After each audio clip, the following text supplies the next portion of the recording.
Hey everyone, welcome to this week's podcast. Appreciate you joining us. It's very important to always take a little bit of time out each week to do training, to refresh what you know and actually learn what you don't know. I mean, I hear people ask me this all the time. How do you know so much about so many products? It's because I do a lot of the time. Sure. So I'm studying a lot. I don't usually have 2, 3, 4 hours of training sessions. I take 15 to 20 minutes quite often to study new things. And that's how I know a little about a lot. It's kind of funny because we had a dishwasher break and I just literally went onto YouTube, figured out how to do it, replaced it, and it was that easy. There you go. I'm not a plumber, not even remotely. And so the reality comes into what I had something I had to do in front of me, so I learned. Right. And YouTube University is incredible. I can do almost anything there.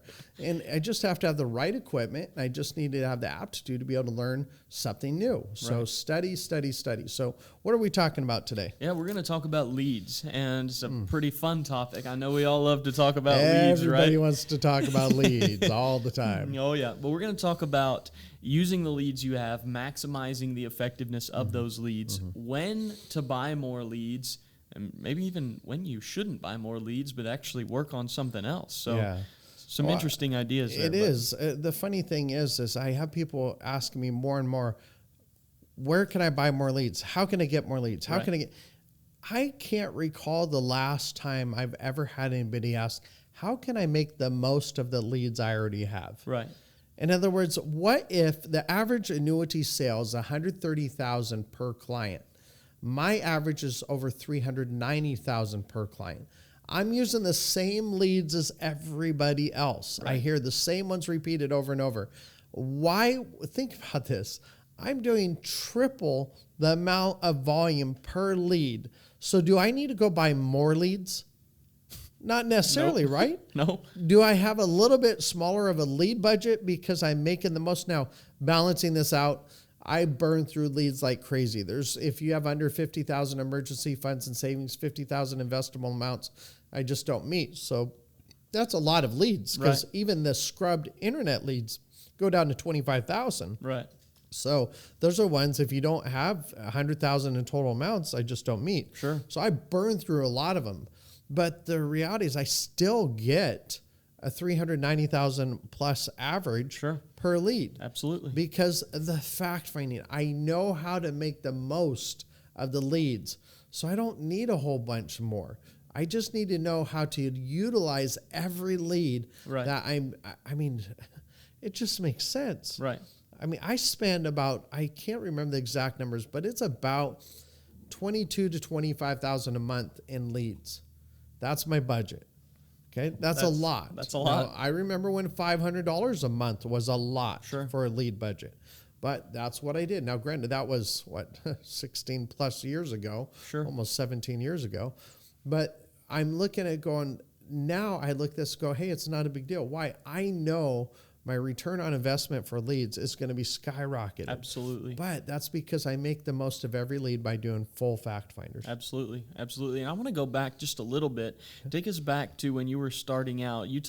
Sometimes you talk about using B and C leads. You found a bucket of leads in the corner. You started calling those. Walk us through. Tell us that story first, and then kind of walk us through what you did to actually get sales with those. I'm actually testing a new lead system now that is that. The person that I'm working with has said, hey, you know what? We have some leads that are 3 months, 6 months old, a year old.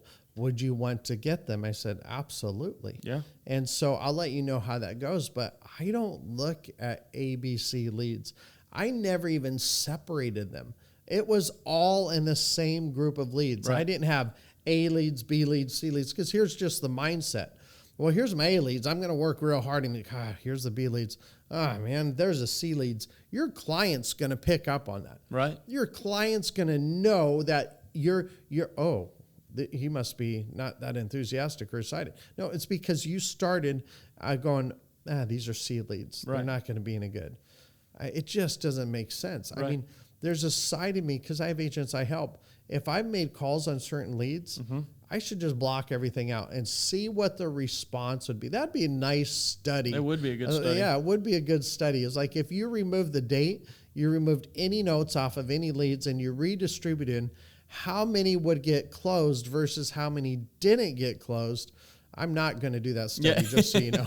But that would be, I have no doubt in my mind, you would see a huge success rate if you didn't even know what the date the lead was. No. If that person thought, that agent thought every lead was brand new, you would have a much higher success rate. Right. And you're talking about somebody that may be using older leads and new leads mixed together. Take the date out all together so that your mindset is, hey, this is a lead. A lead is a lead, right? I mean, and granted, a lead's a lead. Meaning that they're leads. That's what they are. Yes. And if you call them with the same fervor, you call them with the same level of enthusiasm, you call them with the same excitement, in theory, you should be able to do business with those older leads the same as you do the new leads. And you've done that. Absolutely. And so that's why we want to talk about this. When should an agent actually consider buying more leads? What in their process is kind of a KPI, a key performance indicator, so to speak, of when would be a good time for an agent to actually branch out and get more? What do they need to be doing with the leads they have currently? So there were 3 people. One was given 10 talents, one was given 5, and one was given 1. The master came back. The one who had 10 now had 20. The one who had 5 now had 10. And the one who had 1 still had 1. Yeah. Which one deserves more? The one who took care of them. Yeah. So the reality is, if you really make the most of the leads you have and you need more leads, then buy more leads. Sure. But if you're blowing through leads, not taking care of them, and not being a good steward of what you've been given, then you're not going to make it in this business. Right. The agents that do really well are the ones that consistently make the most of the leads or the process they have. They have a process and a system, and this is why we get so many people signing up with Retirement Realized Financial. Right. They actually have me running appointments just like you every single week, having to do the same things just like you. And it's one of the only, if not the only, IMO marketing organization that I know of. So if we take our process, okay, my system and process, you have a marketing organization where the principal owner actually still runs appointments 3 days a week. Tuesday through Thursday. I make calls on Monday. I have a complete full training system, very interactive, of everything I do with every handout, every document I use. Right. And we have access to crazy amount of lead systems that you can actually use to where you can make the most of it. So this is why people are joining us like crazy right now, because you don't see that. Right. And I mean this with the utmost respect, but if it's hard for someone who sits behind a desk all day to try and explain to you how to become better when they've never been in the field experiencing like you do. Right. I have some incredible marketers. I really do. And they are very helpful. They're great in case design. I hardly ever call them for case design. Why? I want to be involved with the client situation.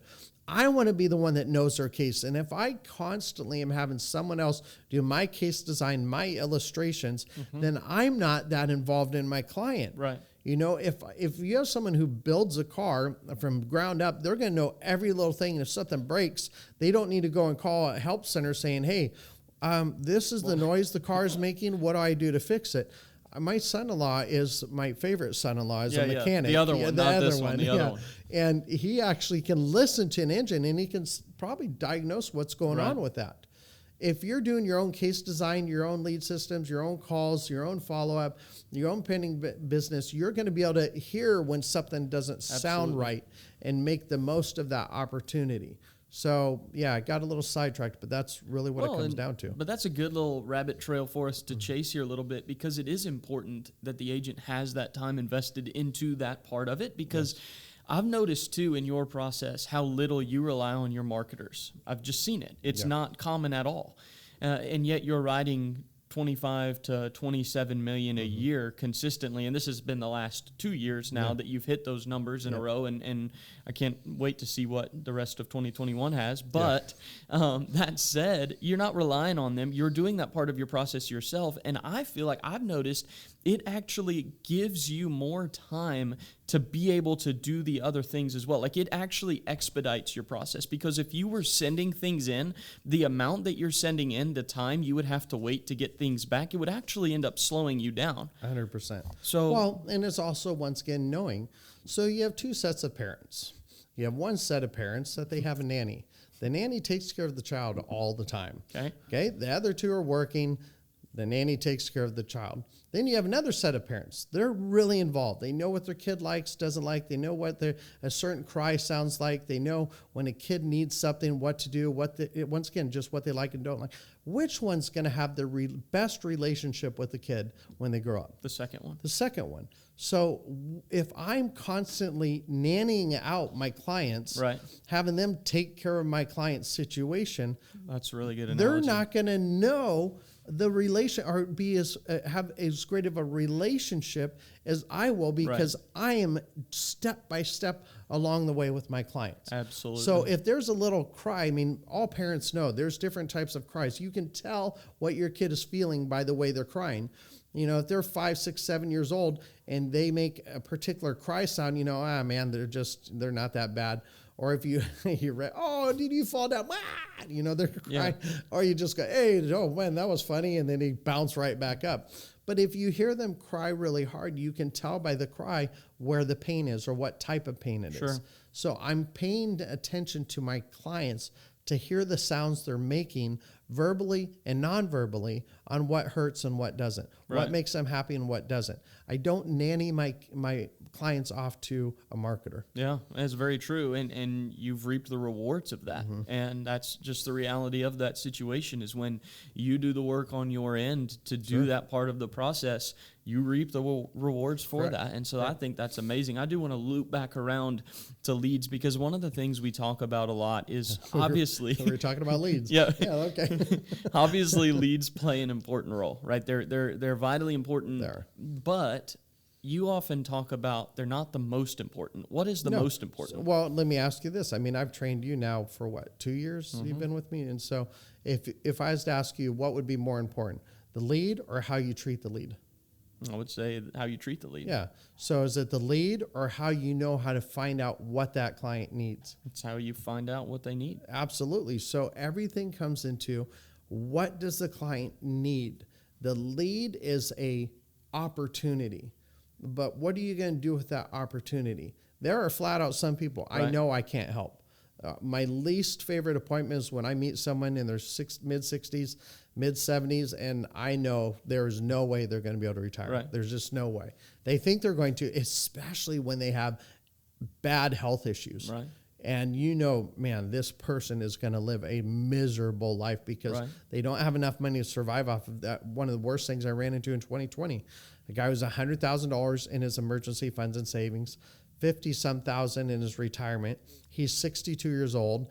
He's retired, had to health-wise, and he makes $1,200 a month Social Security. He just bought a home that requires $2,400 a month in payment. And I'm going, that doesn't include all his other stuff. Right. How quick is he going to burn through that $150,000? No, it's going to be quick. And he can't go back to work because he has health issues. Oh, my goodness. Yeah, so that's a heartbreaking situation. That's a heartbreaking situation. It's hard to not carry those ones home. Yeah. I try and say remove the emotion from the situation, but there's certain times you just can't. Right. There's no way. Man. Yeah, but I would say absolutely making the most of each situation with the lead. It's not about getting all these leads. Yes, leads are important.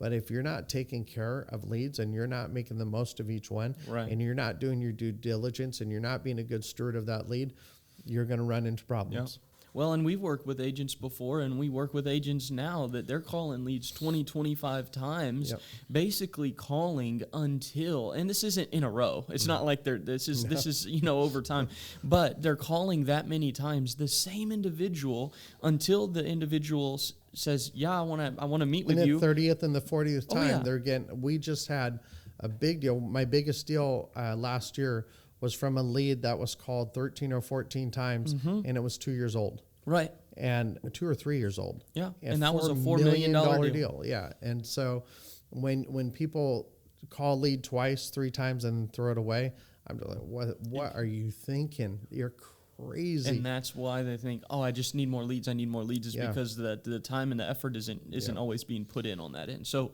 call your leads more. Do it. Absolutely.